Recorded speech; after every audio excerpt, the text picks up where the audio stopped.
कण की जगह हमने पिंड लिया है, पिंड यानी कि बॉडी, उसके जड़त्व आघूर्ण की बात कर रहा है। आपने उल्टी सीधी कोई एक बॉडी बना दी और इस बॉडी में आपने क्या किया है, एक घूर्णन अक्ष को लिया और इसे अंदर तक ठोक दिया। अब इस घूर्णन अक्ष से ये इस बॉडी की घूर्णन अक्ष हो गई।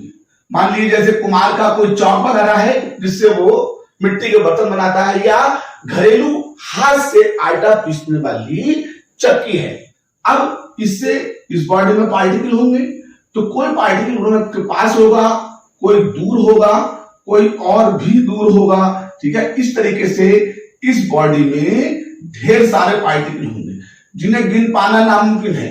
तो हमने क्या किया, सम पार्टिकल्स लिए, इसका हमने पहला पार्टिकल, इसका दूसरा पार्टिकल, ये तीसरा पार्टिकल, ये चौथा, पांचवा, और डॉट डॉट करके ये इस बॉडी का एनवा पार्टिकल है, यानी कि ये बॉडी एन कणों से मिलकर बनी हुई है। तो अब इसकी गुणन अक्ष की दूरी को R1 कह दिया, इसकी गुणन अक्ष की दूरी को I2 कह दिया, दूसरा था इसकी गुणन अक्ष की दूरी को R3 कह दिया, तीसरा था, चौथा है तो इसकी गुणन अक्ष की दूरी को R4 कह दिया, जब पांचवा है तो इसकी गुणन अक्ष की दूरी को हमने R5 कह दिया, और इसी तरीके से जब nवा है तो इसकी गुणन अक्ष की दूरी को हमने Rn कह दिया।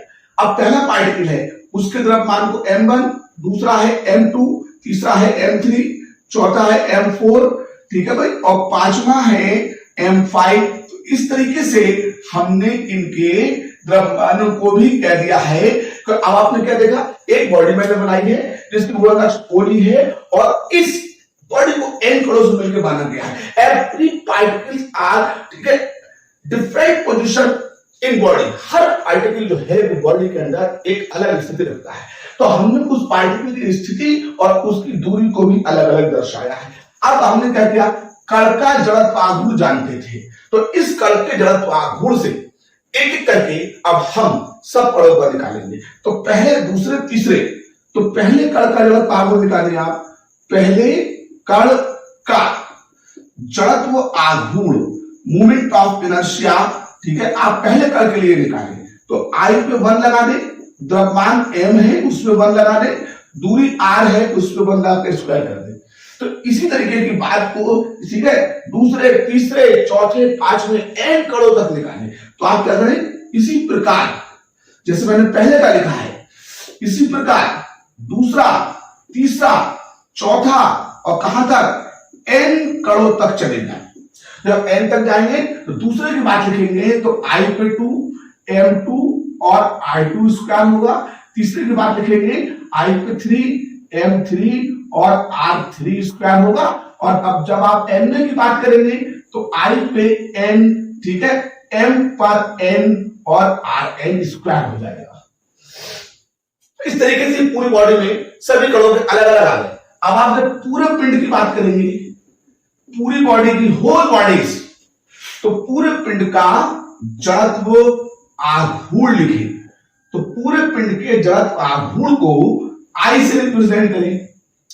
अब क्या करें, पिंड सब कणों से मिलकर बना है, तो सभी कणों के जड़त्व आघूर्णों को आपस में जोड़ दीजिएगा। तो n कणों के जड़त्व आघूर्णों को आपस में जोड़ दिया है। सबका मान रखें, ठीक है, m1 R1 square plus m2 I2 square plus m3 R3 square, और कहां तक, n तक लिखे, mn Rn स्क्वायर। अब क्या हुआ, अब आपने क्या देखा कि सभी कणों के जड़त्व आघूर्णों का बीजगणितीय योग बन गया है। तो बीजगणितीय योग का ये निशान होता है।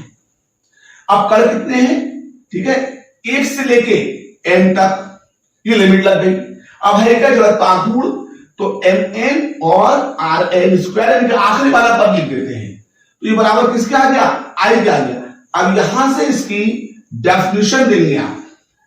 डेफिनेशन क्या, डेफिनेशन देंगे, किसी पिंड का जड़त्व आघूर्ण, उसमें उपस्थित सभी कणों के जड़त्व आघूर्णों के बीजगणितीय योग के बराबर होता है। फिर सुने, परिभाषा क्या लेंगे, किसी पिंड का जड़त्व आघूर्ण, उसमें उपस्थित सभी कणों के बीज गणितीय योग के बराबर होता है। फिर सुन ले एक बार, किसी पिंड का जड़ता गुण उसमें उपस्थित सभी कणों की जड़ता गुणों के बीज गणितीय योग के बराबर होता है। तो इस तरीके से आपको पूरे पिंड का जड़ता गुण मिल जाएगा।